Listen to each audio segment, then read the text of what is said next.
The latest season of Dr. Stone is out on Netflix, and it seems like people just can't stop talking about it. Thus, we decided to do something different and go right back to the manga where it all began and take a look at the truth of the Petrification saga. This is a story that sees our protagonist, Senku, rise above the primitive stone world by building towards a moon mission that might just bring Dr. Stone's world back to modernity. Also, consider this your warning because there will be plenty of spoilers ahead. The Truth of the Petrification Saga. The Truth of the Petrification Saga is a journey that's been split up into 4 arcs. It sees Senku and the Kingdom of Science work towards the secret behind the mysterious petrification that halted civilization about 3,700 years ago by turning everything into stone. Let's go over these arcs in order, as this one's a bit of a roller coaster.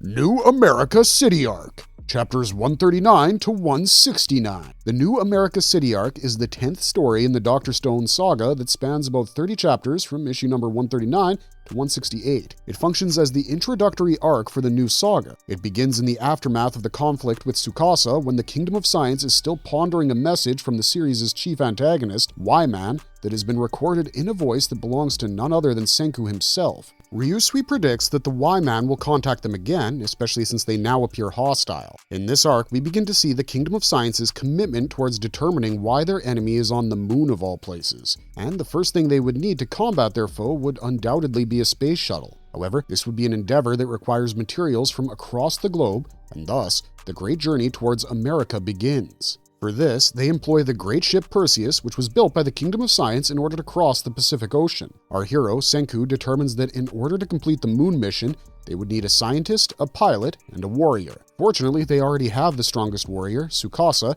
and proceed to revive the villain with the little power still remaining in the petrification device. They tell him about all the stuff that has happened since he's turned to stone. To begin their village, Senku decides to head towards America as the massive cornfields could be used to create alcohol, which is an essential ingredient in the revival fluid. Senku and his crew's journey towards the west is directly linked to the restoration of the human population, which means that the stakes have never been higher. When Perseus finally leaves for America, Senku and Ryusui are split about which route to follow. This culminates in a game of poker where Senku chooses a shorter but much more dangerous route to the west. The journey on board the Perseus is an interesting story even by itself, but let's just move ahead to when the Perseus finally docks in San Francisco. Things take a somber turn when the team realizes that America hasn't been able to recover from the petrification, which is evident from the countless statues littered all along the way. Despite this, they decide to carry on with their mission and split into a resource replenishment team and a corn search team. As they're heading across the river, the search team is attacked by alligators. They make short work of the reptiles and turn the beasts into burgers, but interestingly, an ear of corn is found within each of the bodies. After covering some distance along the corn trail, the team is attacked yet again by a mysterious figure wielding a strangely powerful gun. They make a narrow escape down the stream, but it's clear that another scientist has been revived in these parts. While discussing their next move, the team is surprised by an aeroplane flying overhead, and without any sort of warning, the plane begins attacking our protagonists. Fortunately, our heroes are able to bring the aeroplane down through the clever use of acetylene gas and Kirasami's throwing arm. Just moments before the plane actually crashes, we catch a brief glimpse of Stanley Snyder's face, but he's able to ditch the aircraft successfully. Later, upon examining the cracked plane, the group is able to deduce that the aircraft had launched from an airfield that was mostly a cornfield. They create a smaller scouting party consisting of Gen, Kohaku, and Chrome, who begin heading in the direction of the aeroplane's approach, but things don't go as planned at all. Gen decides to approach the enemy alone and is easily captured by Stanley, who determines that Gen is not a threat after a quick pat-down. Stanley leads them back to the American colony's base, where we're introduced to Dr. Zeno, who begins to test Gen using a lie detector. Despite this, Gen passes fairly easily and tries to mislead Zeno into thinking that their group is led by a scientist named Dr. Taiju. Meanwhile, Chrome and Kohaku alert the occupants of the Perseus that Gen has been captured. Just as Senku is warning his group not to divulge too much information over their radio, the Kingdom of Science receives a phone call from Zeno, who demands to speak to their leader, Dr. Taiju. We learn that Zeno's group requires the formula for the revival fluid, but Taiju stands his ground and doesn't betray any information. Just then, the group hears a loud noise that belongs to yet another plane high above them. It's Stanley, and it seems that he's discovered the location of the crew. With no other options left, Senku decides to take on the American colony using their new vessels. Now, with conflict inevitable, the Kingdom of Science rushes to turn their ship, the Perseus, into a full-fledged aircraft carrier. Meanwhile, Tsukasa's elite group of infiltrators begin to approach Chrome and Kohaku in order to gain more information on their enemies. Zeno, however, opts to go for an assassination attempt that would target the Kingdom of Science's chief scientist. Stanley also leads his own squad, consisting of a young woman called Luna and her guardians, through the forest in search of the Perseus. We learn that Luna has been tasked with infiltrating the enemy camp and luring the scientists onto the dock so that Stanley can shoot him with ease. For this, Luna employs an elaborate ruse and pretends that she's a victim who has managed to escape a ruthless tyrant. Senku and his crew take her in, but the hero seems to have a pretty strange effect on the seasoned spy. When Luna begins profiling all the members of the crew, she begins to realize that Senku is a target as he is exactly her type. However, she's pretty shocked when she hears Yuzuriha call Taiju using his name and accepts that Taiju doesn't interest her at all. Instead, it's Senku who she finds interesting, especially due to all his attempts to win Luna over to their side. After a couple of interactions with Luna, Senku is able to deduce that their enemy is none other than Zeno, an American scientist from NASA who once used to be Senko's mentor. We learn that just before the world was petrified, Senku and Zeno were conducting independent research on stone birds. Thousands of years later, they both wake up on the exact same day, and yeah, that's kind of an incredible coincidence. It seems that Zeno and the others had a head start on the revival as they woke up within days of each other. It seems that this group had also built a castle and began surviving off the cornfields, while Senku and Taiju were still working on the revival fluid in Japan. After striking up this new bond with Senku, Luna struggles to give Stanley the signal to shoot him, but Ryusui grows suspicious of her actions. Though the assassination attempt fails, Zeno is still able to figure out that the scientist is not Taiju, but Senku. The crew of the Perseus is thrown into chaos when Ryusui tells them about the presence of a sniper. Though Stanley is annoyed by Luna's betrayal, he soon realizes that their target's logical actions could reveal his location just as well. Though Senku is injured, he ducks at the right time and crafts a makeshift bulletproof vest that helps him get to safety. This is also where we realize that Zeno is pretty committed to murdering his former pupil, and things seem to be getting pretty dark. Though Senku is barely alive after the attempt on his life, he finds safety inside the ship and is cared for by his comrades. An overwhelming sense of guilt takes hold of Luna, and she uses her medical training to nurse Senku. Meanwhile, Tsukasa's party manages to get pretty close to Zeno's lair, only to get the call that Senku has been shot, which essentially puts Chrome in charge of the mission. Chrome evaluates his options and decides to build a tunnel towards the enemy's base, while Perseus is still going through the process of being converted into a carrier. Kaseki builds a special drill bit, and soon they begin making their way towards the castle. Luna continuously monitors Senku's physical state, and our genius requires constant blood transfusions to hold on to his life. In his wounded state, Senku tells Luna that she is all he has, and in return, Luna asks Senku to become her boyfriend. When Senku agrees, Luna switches sides and even leads Carlos to do the same. They draw up a map of Zeno's castle. Just then, Yo alerts the Kingdom of Science that a plane is rapidly approaching. Using a fixed-up plane, Senku and Ryusui engage in a dogfight, and the other occupants of Perseus anxiously watch from the deck. Though the team aboard the plane put up a valiant fight, Perseus is eventually captured due to a surprise submarine attack from below. However, inside the castle, Zeno is captured after a wire attack from Chrome's unit. Thus, things seem to be pretty even at the moment. On the Perseus, Max helps Luna, Francois, and Kaseki escape after hearing what was happening with Senku. The entire team regroups while Senku and Zeno finally manage to meet each other for the first time. Zeno mocks Senku, stating that he has nowhere to return to. After all, the Perseus is now under Stanley's command. With no options left, the Kingdom of Science decides to steal one of Zeno's boats. Though our protagonists are considerably outgunned,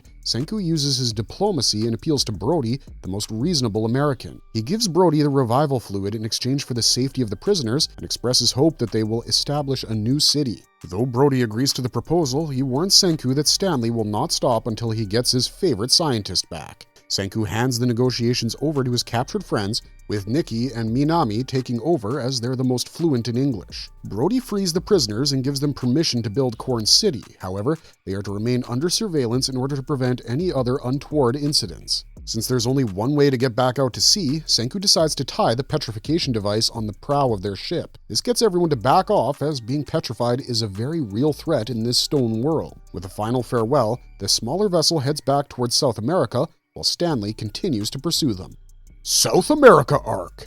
Chapters 170 through 193. The South America arc is the 11th story in Dr. Stone and takes place in the aftermath of a peace treaty between Stanley Snyder and Brody. Senku and his remaining allies' venture towards South America is guaranteed to be a pretty rough ride, but we know that there will be some mind-blowing answers at the end of it. After escaping Stanley's forces, Senku and the others find themselves in a state of utter panic. I mean, we would do the same if we were being pursued by a superior military force with way more soldiers than we could count. Stanley's motive during this pursuit is pretty clear, as Zeno is still being held prisoner on board our hero's ship. Along the way, Senku and Zeno have a discussion regarding the Y-Man, but their mysterious villain still remains elusive. However, with Chrome's help, the team is able to analyze their respective observations of the Petrification to deduce its point of origin at 3 degrees 7 minutes south latitude and 60 degrees 1 minute west longitude, which makes it a spot near Manaus, Brazil. As expected, the team begins to head towards the origin, but needs to make frequent landfalls to replenish their fuel. On one such trip, Taiju spots glowing letters in the sky that read Hell. The next morning,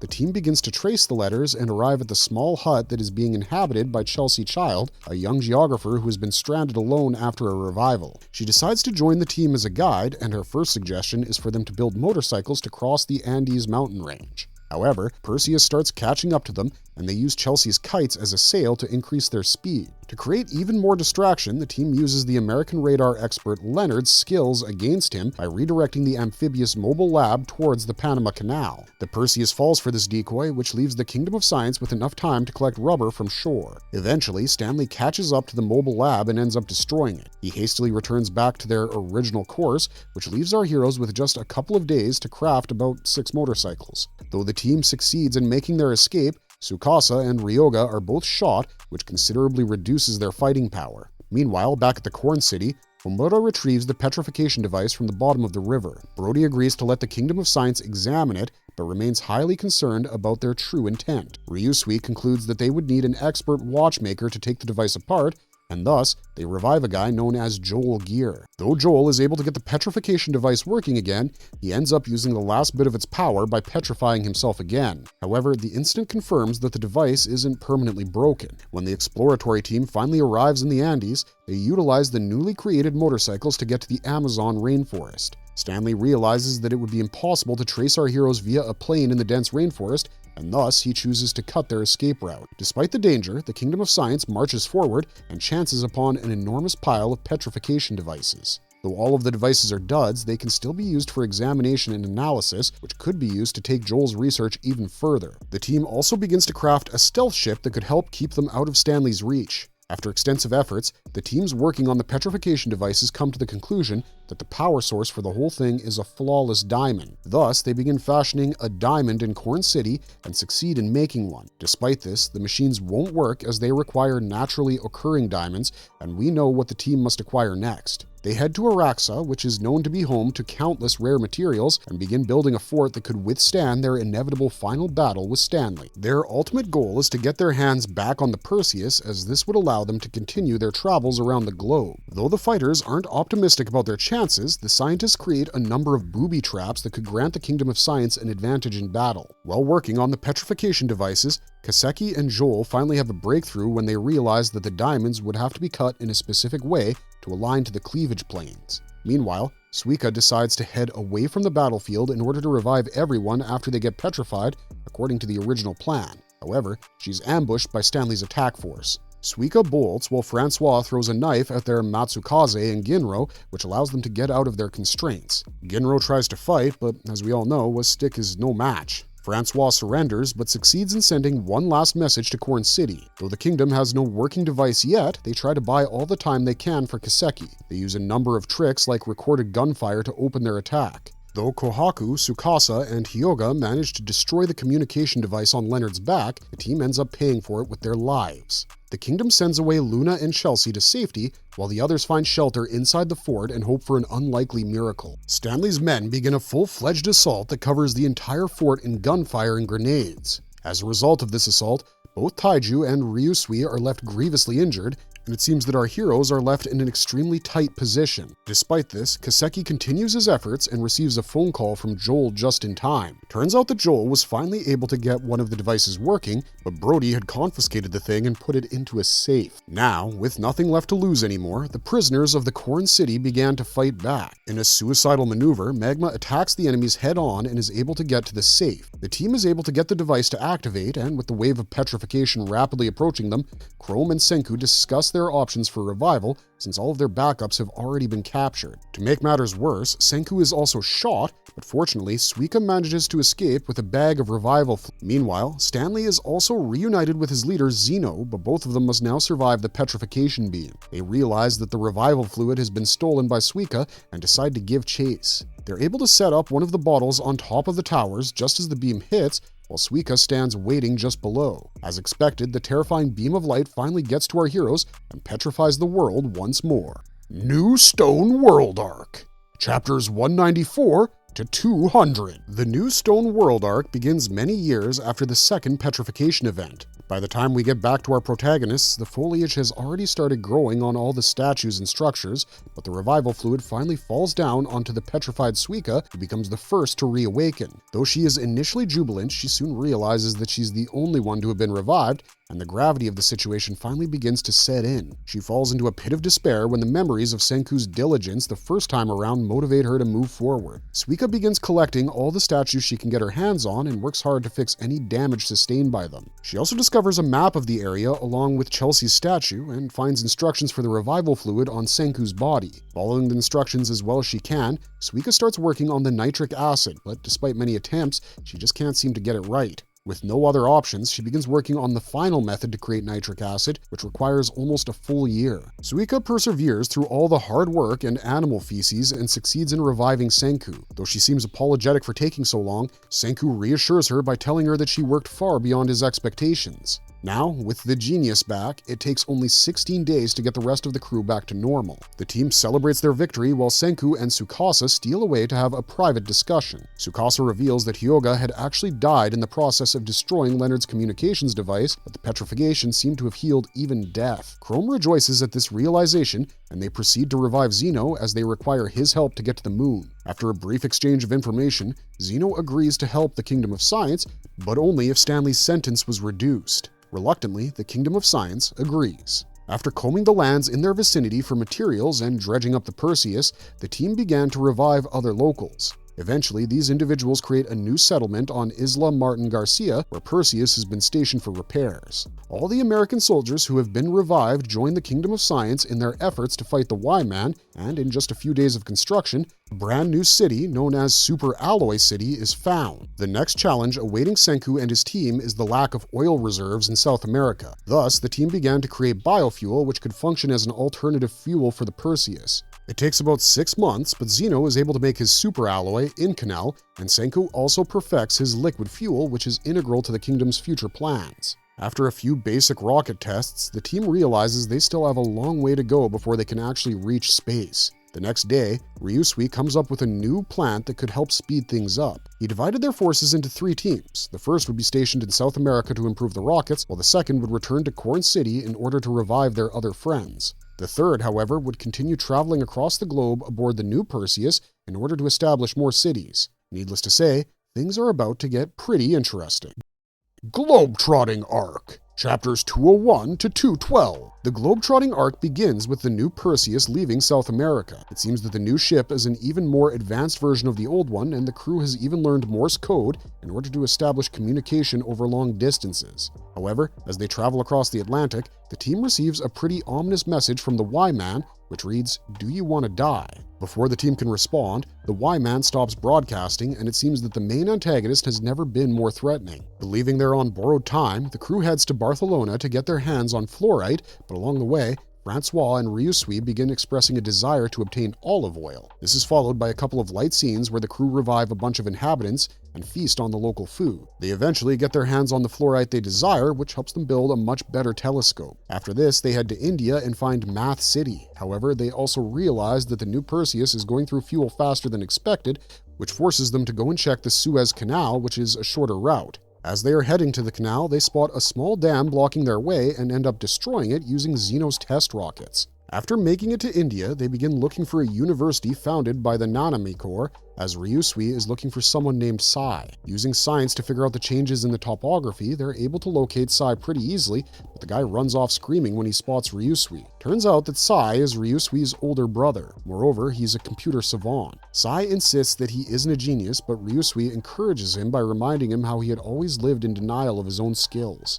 However, Sai maintains that the mental maths is pointless in this situation, as any computers could carry out such calculations much faster. Senku reminds Sai that they don't have any computers, and after a brief bout of depression, Sai agrees to help the team with crafting some. Meanwhile, Ukyo and his team are revived in the Corn City. They are informed of all the recent developments and are tasked with the creation of computers. Senku reveals that they would be substituting the semiconductors in their computers with parametron circuits, and Corn City is instructed to prepare about 200,000 of these circuits. With the bulk of the crafting taking place in Corn City, the team then begins working towards a fax machine which could make explaining the complicated bits much easier. The fax machine is completed and tested with a group of photos of Corn City, which makes the Nanami brothers really quiet. When Gen and Chelsea try to check on Sai, who wants to be left alone in India, they learn of Sai's frustration with Ryusui's overbearing nature. They explain to Sai that Ryusui was just trying to spend more time with his brother. Based on these discussions, Sai and Ryusui finally reconcile over a game of chess.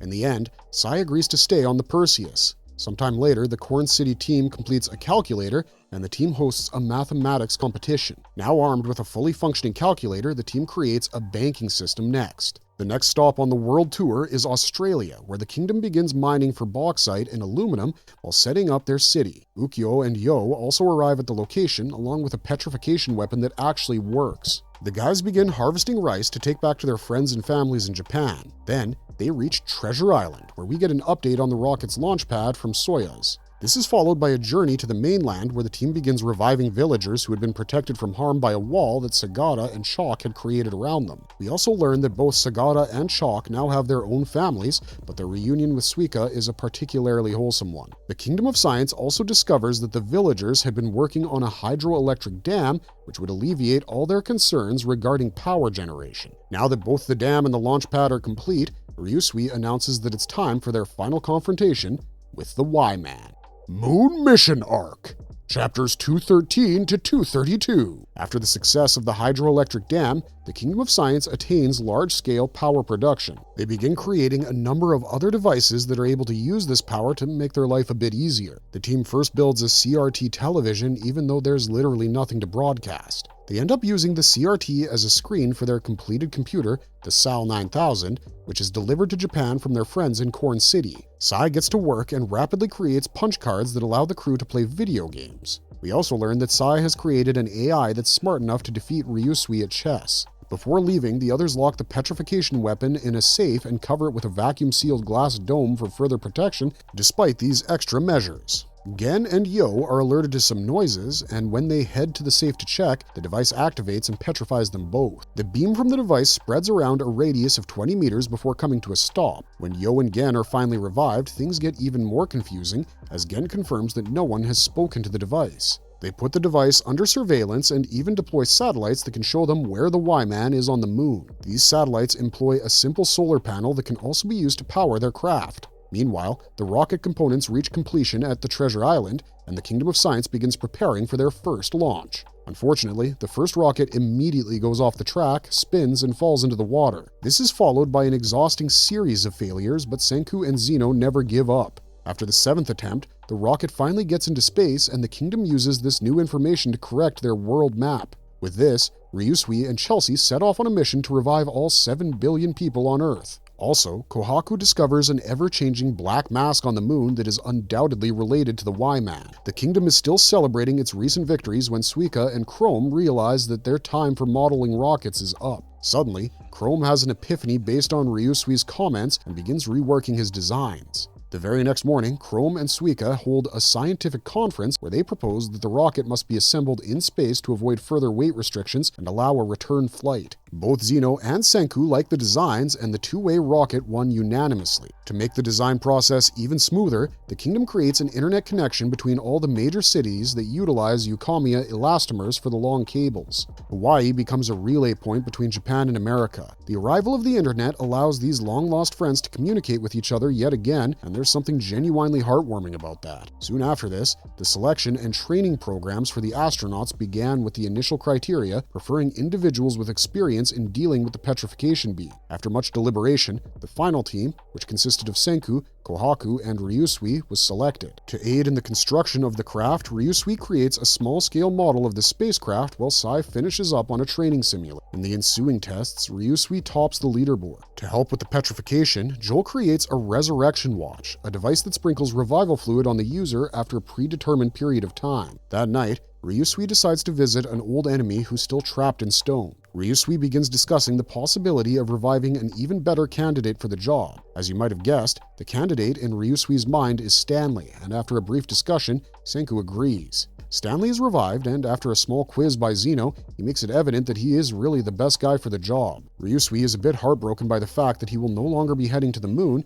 but he is determined to do whatever is best for the greater good of mankind. Spacesuits are created, and the date of the launch is set. On the final day, everyone bids farewell to their friends and family before the rocket finally lifts off. To make the whole thing easier, the astronauts are petrified before the launch. Once in space, Senku is the first to be revived, and he takes this time to mourn his adoptive father, the brilliant astronaut Byakuya. Eventually, the entire team reawakens and they gorge on some ramen for their first meal in space. After some time, the other parts of the rocket begin arriving in orbit. As they connect all the parts, the team realizes that they have a technical problem and that their communication was only one way. Thus, Kohaku has to leave the rocket to spot the next part coming into orbit, while Stanley docks with just half a screen. Senku goes through the circuits and realizes that a petrified strand of human hair has caused a short circuit. They don't have any means to fix this error and watch in horror as the next part of the rocket approaches them. Fortunately, Ryusui had hitched a ride to space and brought with him a much-needed replacement for the malfunctioning circuit board. With all the pieces in place, the rocket darts towards the moon and arrives at its destination in about 3 days. Ryusui agrees to stay on board while the others go down to the moon's surface. Senku, the first one to step onto the moon, instructs the others to get excited as things are just starting to get fun. After accomplishing a successful touchdown on the moon, the petrification device is locked into a small airtight capsule with speakers on the side so that the device can be activated whenever necessary. With a lunar rover, Stanley drives the team towards the black mass that Kohaku had spotted on the cameras. As they pass an old Apollo site along the way, Senku requests Kohaku to open the capsule. Though Kohaku is hesitant, he starts opening the capsule, only to be stopped by Stanley, who states that Senku hasn't said anything. This was when the voice of the Y-Man thanked Kohaku, as she had already broken the seal of the capsule. This forces Kohaku to throw the device away, and they notice the beam radiating outwards. Later, we learn that the black mass is a vast mound of petrification devices, and they had all come together to create the Y-Man. The device inside the capsule asks the team once again whether they want to die, and from Earth, Gen proposes that they offer the device a gift. Senku begins racking his brain for something that the device would want, and realizes that they must be hungry for more diamond batteries, as they are the source of the device's power. From the responses of the devices, Zeno concludes that they are highly advanced mechanical parasites. This is when we finally learn the truth about the first petrification that happened 3,700 years ago. After arriving on Earth, the devices detected regular radio signals and decided to petrify the birds as a test to see which species were the most intelligent. After hearing the human discussions around the phenomena on the radio, the devices turned their attention towards humans and petrified them all. When the inhabitants of Treasure Island began accidentally sending out radio signals, the devices proceeded to the next stage of their plan by giving humanity their power. However, humans just ended up destroying them all. Now the device's only question for humans was why? Since the devices believed that the sole purpose for any race's survival, they couldn't actually wrap their hands around why humanity was rejecting their gifts. Since humanity had no intention of using the devices ever again, the Y-Man wanted to know why humanity was so hell-bent on dying out. Senku offers himself to the devices and expresses an interest in learning how to rebuild them. Thus, they enter into a private conversation while the fate of the rest of the kingdom hangs in the balance. After a drawn-out conversation, the devices agree to leave the Earth, but first they want to petrify the astronauts. This leads to a stalemate where both sides are on the offensive, but Senku requests the devices one last chance. Since the odds are extremely tiny, every single device decides to leave Earth except the ones they've held in the capsule. The heroes return home and the astronauts are recognized for their work with numerous awards. In the epilogue to the saga that takes place many years after the moon mission, we find Gen working as a liaison between the scientists of Japan and America. We also learn that Taiju and Yuzuriya are getting married, while Chrome and Ruri have plans for their own marriage in the future. In the final pages of the story, Senku reveals his greatest project to his friends, a time machine. With this new device, the Kingdom of Science's hopes of reviving all 7 billion people are renewed, and we know that Senku won't stop anytime soon. Marvelous verdict! Dr. Stone's final story arcs are undoubtedly a blast to read. This is a story that follows humanity from a very primitive era all the way to modernity, and there's something truly inspiring about that. Yeah, we know that shonen manga is the place for muscle-bound men and laser blasts, but Dr. Stone proves you can craft a very engaging story without any of those tropes. It also makes science look incredibly fun, and we're sure that it'll continue to inspire numerous students to take up the subject. Unfortunately, that's all we got for you for now, but don't forget to hit that subscribe button to stay up to date with all of our most marvelous content. As always, if you enjoyed our content, be sure to leave a like and subscribe to us if you haven't already. Otherwise, thanks for watching, stay safe out there, and have a marvelous day.